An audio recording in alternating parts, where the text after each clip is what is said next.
teman-teman, pada podcast kali ini kita mengusung tema patronase dalam kelembagaan. Bersama saya Anis Kumalasari. Pada hari ini kita kedatangan narasumber yang sangat istimewa sekali, yaitu dengan Kak siapa? Halo, saya Fahra Nestania Putri Prasetya. Saya biasa dipanggil Rara. Saya dari Nasdem. Di Nasdem saya sebagai Wakabit Pemilih Pemula dan Milenial.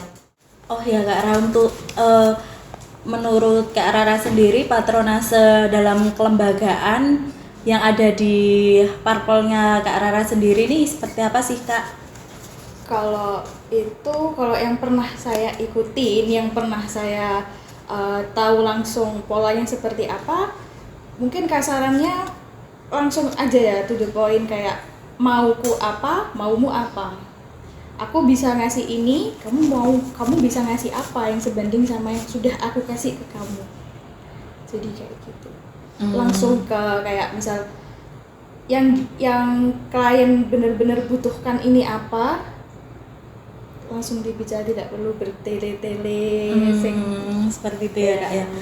Tapi dalam patronase sendiri itu apakah ada strategi khusus itu Kak? Kalau strategi kayaknya nggak ada sih ya, cuman pinter-pinter aja dalam individunya.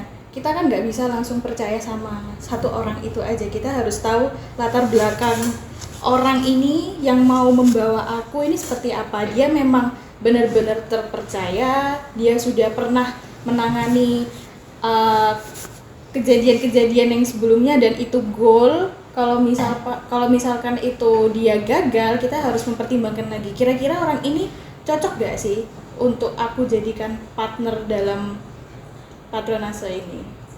Gitu. Jadi gak bisa kayak ada strateginya seperti apa. Kalau menurut aku pribadi ya, kayaknya itu gak ada, tapi gak tahu lagi mungkin menurut teman-teman yang lain seperti apa.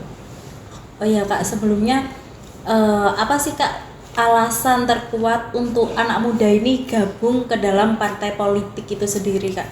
Kalau menurut aku sekarang ini anak muda itu udah pinter-pinter ya, dia sudah punya idealis yang menurut aku itu wajar. Masa sih kita mau dipimpin, mau diperintah sama yang tua-tua aja, yang kita tahu track record beliaunya ini selama menjabat ini ya jelek, masa dia mau dipertahankan. Terus kalau bukan kita anak muda yang menggantikan posisi beliaunya ini, terus siapa gitu. Jadi aku kayak sedikit menyayangkan ya, ada anak muda yang apa sih, aku nggak mau tahu politik itu jahat, politik itu gini ya. Aku kayak, duh kamu loh, berarti kamu nggak sayang sama bangsamu sendiri, kayak gitu. Cara merubah, kan kebanyakan anak-anak itu ngomong, apa sih Indonesia kok gini-gini terus ya, actionmu apa? Aku lebih nanya kayak gitu lah, actionmu apa kok kamu bisa ngomong gitu.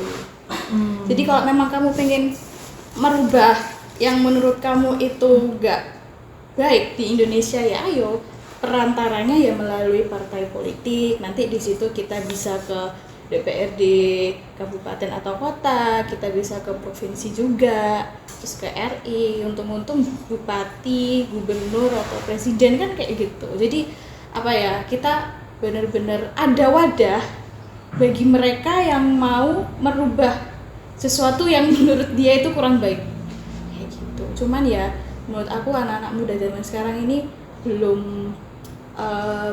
belum tahu pasti politik itu seperti apa baiknya. Itu ya Kak. Oh ya Kak, saat ini kan kita sedang berbicara mengenai patronase dalam kelembagaan itu sendiri ya Kak. Nah, menurut Kak Rara ini patronase dalam kelembagaan itu sama nggak sih Kak sama kayak praktek korupsi yang marak sampai saat ini gitu? Kurang lebih sih iya ya. Gitu ya Kak ya. Karena kalau dilihat sampai saat ini kan istilahnya hampir tidak ada yang partai politik yang tidak melibatkan patronase di dalamnya gitu Kak.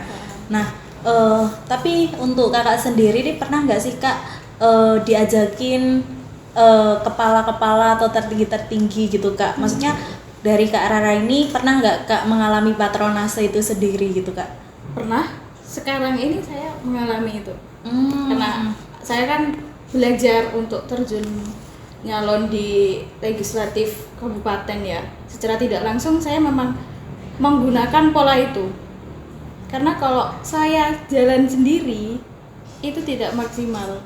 Karena orang ini kan punya wewenang di kelembagaan dia punya kuasa di salah satu organisasi yang kalau aku jalan sendiri mengunjungi organisasi itu kayaknya mustahil.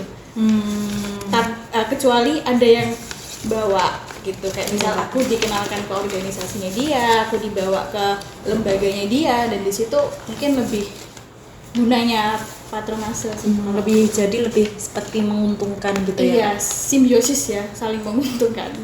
Oh ya, baik Kak, menurut Kakak sendiri nih strategi apa Kak yang untuk mempertahankan, pastinya kan Kak Rara sendiri sudah direkrut menjadi Partai Nasdem, itu kan ada strategi gimana sih mempertahankan integritas itu sendiri gitu Kak?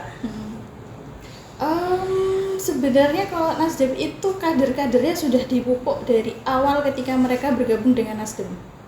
Jadi Nasdem itu kayak apa sih, kamu nih di politik maunya apa? Kalau misal cuma mau menguntungkan diri sendiri, silahkan keluar dari Nasdem. Kamu di sini itu berjuang untuk banyak orang. Kita kerja partai, kerja masyarakat, bukan cuma untuk diri sendiri. Jadi di situ mungkin semua kader Nasdem memiliki rasa yang sama. Dia peduli dengan orang sekitarnya dan bukan untuk dirinya dia sendiri. Karena kalau peduli dengan dirinya dia sendiri, maaf nih, fokusnya dia pasti dana. Kayak gitu. Karena ya sepurane kalau kita sudah ada di politik itu wis nggak paham aku kayak gimana gitu ya. Gimana nih Kak? Ya. Genting atau? Ya jahat baik gitu. Oh, jahat baik ya. Iya. Ingat ya teman-teman, jahat baik kalau di parpol itu sendiri. Iya, jahat. Oh ya Kak, untuk selanjutnya ini kedepannya Kak Rara ini gimana nih Kak langkah selanjutnya? Apakah masih dalam posisi yang sama, pada peningkatan sedikit gitu Kak? Harus meningkat lah, kita jangan stuck di situ-situ aja. Kalau misal kurang ditambahi, kalau kelebihan ya dikurangi, melihat kapasitas diri. Seperti itu. Gitu Kak. Untuk kadernya di Nasdem sendiri itu biasanya berapa orang Kak untuk yang anak muda sekarang yang tergabung gitu? Kalau ini universal Nasdemnya ya, Iya. seluruh. Sekarang kemarin itu kurang lebih 67% pemuda sudah memilih Nasdem. Karena kebanyakan orang-orang ini memperebutkan yang umur 30 ke atas, yang menurut aku itu susah sekali untuk diajak ke jalan yang lurus gitu. Dia pasti ideologinya ke aku dapat apa. Tapi kalau anak muda, dia lebih ke semangat juangnya itu lebih tinggi lah daripada mereka yang umurnya sudah lebih di atas 30. Karena kebutuhan dapurnya lebih banyak daripada anak muda. Gitu. Iya. Oh ya Kak, ini menarik sekali ya Kak untuk pembahasan kita kali ini Kak. Nah Kak, kemudian nih ya Kak ya, untuk kira-kira nih Kak, patronase dalam kelembagaan sendiri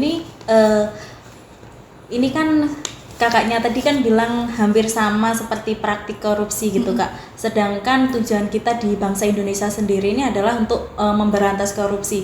Itu kan sepertinya kan tidak sejalan, tidak sejalan dengan visi misinya gitu Kak. Nah itu bagaimana Kak? Apakah nantinya parpol ini akan menghilangkan patronase atau gimana Kak? Kalau untuk sekarang menghilangkan patronase kayaknya nggak mungkin ya. Karena itu sudah kayak mendarah daging gitu. Setiap parpol pasti ada pola seperti itu, dan kalau misal ada sangkut pautnya sama korupsi itu iya. Tapi kembali lagi sejauh mana? Kadang kan ada yang mungkin dia terpaksa menggunakan dana negara untuk menyelesaikan iming-iming yang kemarin. Kayak gitu. Jadi ya sepertinya yang harus disadarkan itu manusianya ya, masyarakatnya gitu ya, Iya. Kak, lebih paham aja gitu Iya. ya. Tapi kalau untuk dihilangkan itu tidak mungkin. Susah. Pasti susah untuk semuanya. Baik. Nah, Kak, untuk kali ini podcast kita mungkin sudah ngebahas banyak banget ya Kak ya tentang patronase kelembagaan, bagaimana anak muda terjun ke parpol itu sendiri. Baik, untuk podcast kali ini kita akhiri sampai di sini. Terima kasih banyak ya Kak sudah mau datang ke sini